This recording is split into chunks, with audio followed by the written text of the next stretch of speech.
Hi everyone, this is Miss Frazita. We're looking at Chapter 1, Section 4 today, and our topic is going to be line of best fit. We're going to do a little bit with looking at some data about the median age of females living in the United States.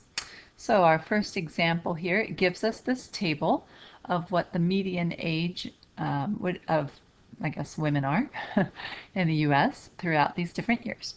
So I'll just kind of read through it. It says, identify the independent and dependent variable and specify how you'll represent them.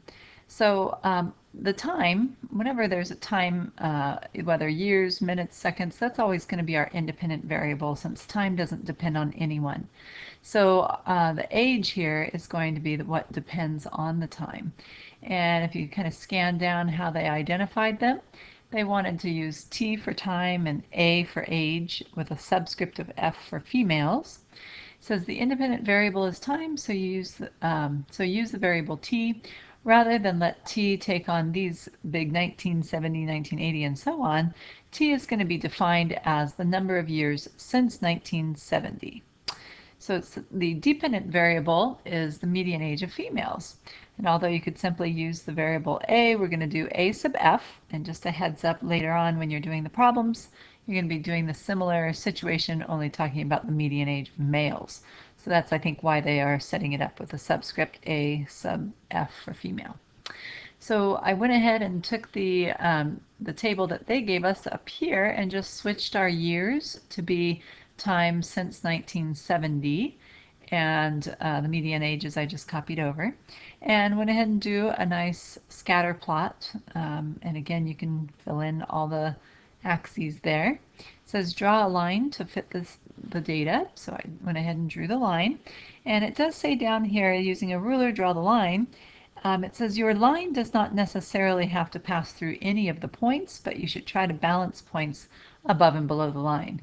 So again, important to remember it's okay if your line that you draw doesn't actually go through any of them, as long as it's kind of the average of all of them. Okay, so now we're going to try and get the equation of the line. Just so we're all getting the same equation, they're going to suggest a couple points here. So suppose that a student drew a line of fit that happens to pass through, and they give you a couple points. So they lead you through how to do the slope. Hopefully you're remembering that. The change in y over change in x using these 2 points that they gave us. And then also getting the y-intercept. Well, so since I'm writing it in y equals mx plus b here, I got the slope from above as being a quarter. I go ahead and plug in one of the points. So they were just using this first point, but we could have used either one, and solved and figured out b was 29. So now I have my equation for the median age of females being 1/4 t plus 29, where t is the number of years since 1970. So it says then, perform similar calculations to find the equation of your line of fit. And what is the equation of your line of fit? So I put on the side here, you need to do this for yourself. Okay, your answer is going to depend on the line that you actually drew. So go ahead, draw your line if you haven't already. Pick 2 data points on your line, calculate your slope and y-intercept, and write out your equation. Feel free to pause if you need to do that now. Okay, so we'll move on to the reflect. What type of correlation does the scatter plot show? It's going to be a positive slope. If I back up to my graph, oops, there we go. There's my picture. So being that the slope is going uphill from left to right across the page, we would say it's a positive correlation. I put a strong positive correlation since it really does look like the line approximates the points pretty well. So it says, before you placed a ruler on the scatter plot to draw the line of fit, you may have thought that the plotted points were perfectly linear. And how does the table tell you that they're not? So I can tell from the table because even though the t values go up by 10 years very consistently, the y coordinates, or in this case the ages, don't go up by a constant amount each time. So I know it's not going to be exactly linear. And for your line of fit, interpret the slope and a sub f intercept in context of the data. Okay, so the slope is going to be, slope is the rate of change of the median age of females. So in other words, how quickly that age is changing as time is passing. And then the y-intercept there, or a sub f intercept, is basically the starting point, right? In 1970, what the median age was. Okay, so now we're going to go on to something we haven't done before, which is talking about residuals. So this is going to be basically kind of a way to judge how close your line of best fit really does fit your data. You know, how close is it? And is a line even appropriate? Or maybe you're thinking a parabola would be better, or an exponential graph, or something like that. So there's something called residuals. I'll just read this first part. So you can evaluate a linear model's goodness of fit using residuals. And a residual is the difference between an actual value of the dependent variable and the value predicted by the linear model. So in other words, for a particular x coordinate, we go up to the line a certain distance y, but you also have the actual point for that x coordinate. And the difference of those two y values is what we're calling this residual value. So you can calculate those residuals just by doing the subtraction of the two y coordinates. And then what you get, you can form a new scatter plot of values. And what happens is basically if a line really is a good way to fit the data, or a line is a good fit for the data, then when you plot your residual points there, they're going to fall very close to the x-axis, some below and some above. That would be considered a good fit for our line, or a line being a good fit for the model, for the data. If I have something that looks like the second picture where the dots are kind of up and down, but they're not so close to the x-axis, we would say, okay, well, they are kind of randomly distributed, some above the x-axis and some below, but because they're not hugging the x-axis very closely, we would say it's not a great fit to the data. Okay, so the last picture here, because there's not really a random look to it, it's kind of like these points are all following a pathway. Probably a line is not going to be the best fit. Maybe there's some other option for us, again, like a parabola or something else. So we'll go back to our example that we had about the median age of females. We have the equation that we had come up with first off together, and we'll go ahead and look at the residuals for that. So first off, my first two columns in my table are the numbers we already had. The third column now is going to be what the y-coordinate is of our line, not the actual data, but rather the line.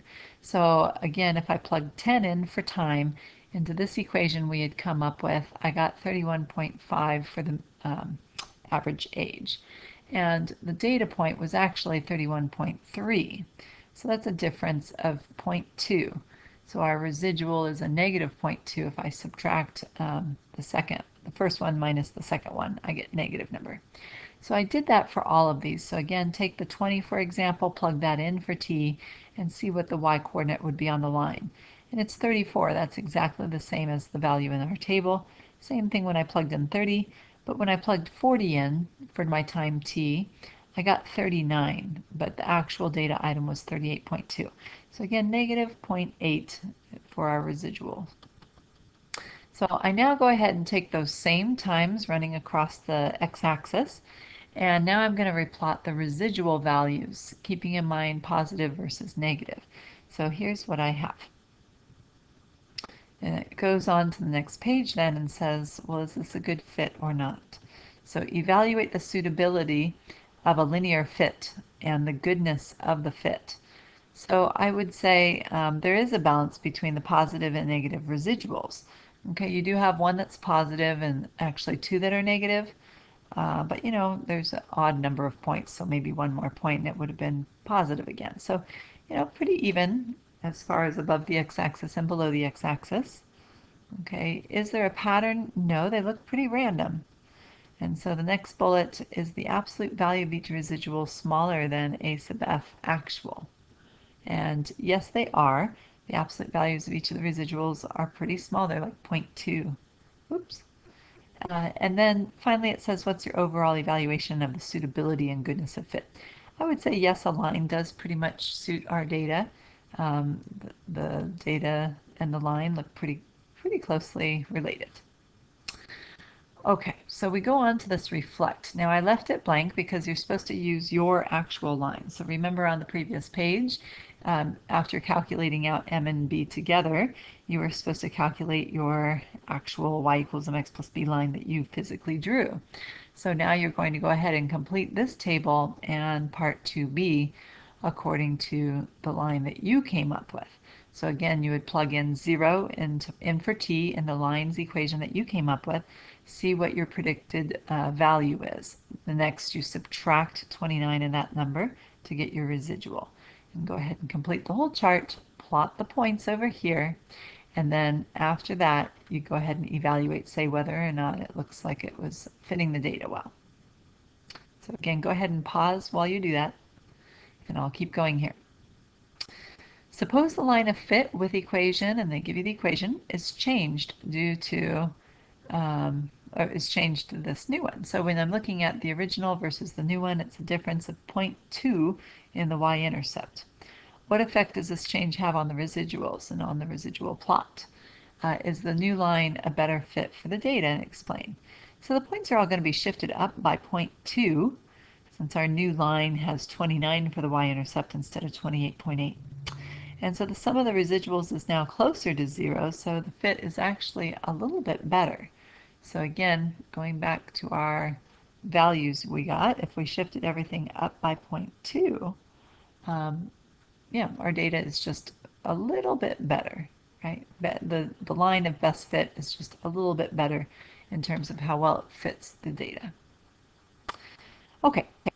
So now we're talking about making predictions, whether or not our line that we've come up with for the average age of females, whether or not that line can be used to predict into the future or to predict other values that are within the data that we have. So this is the difference between interpolation and extrapolation. You can see the two words highlighted here. So since in our table, if I scroll back up one more time, the original table of data that they gave us was 1970 all the way up to 210. So if I'm going to try to predict what the median age of females would be in, say, 1988, something like that, that's within the time frame of our table, so we would call that an interpolation.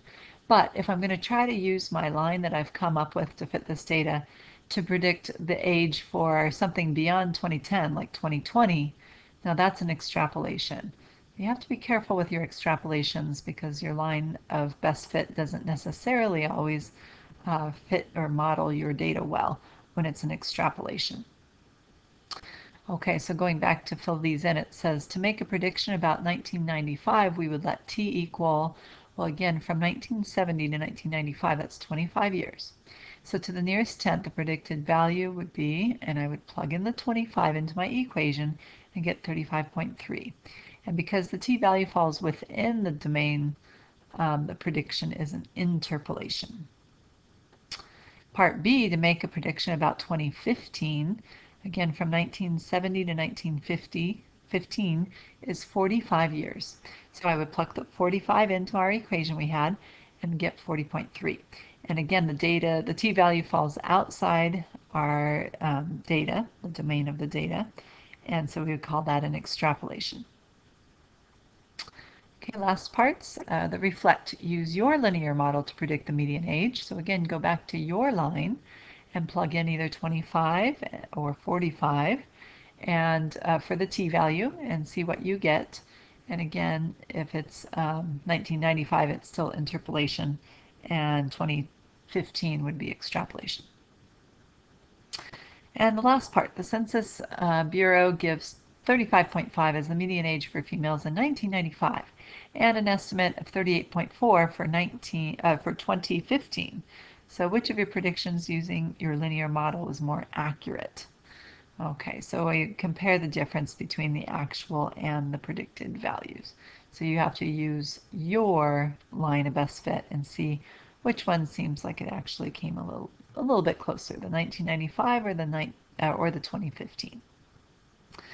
Okay, so that was just a little bit more about line of best fit. I will talk to you guys soon.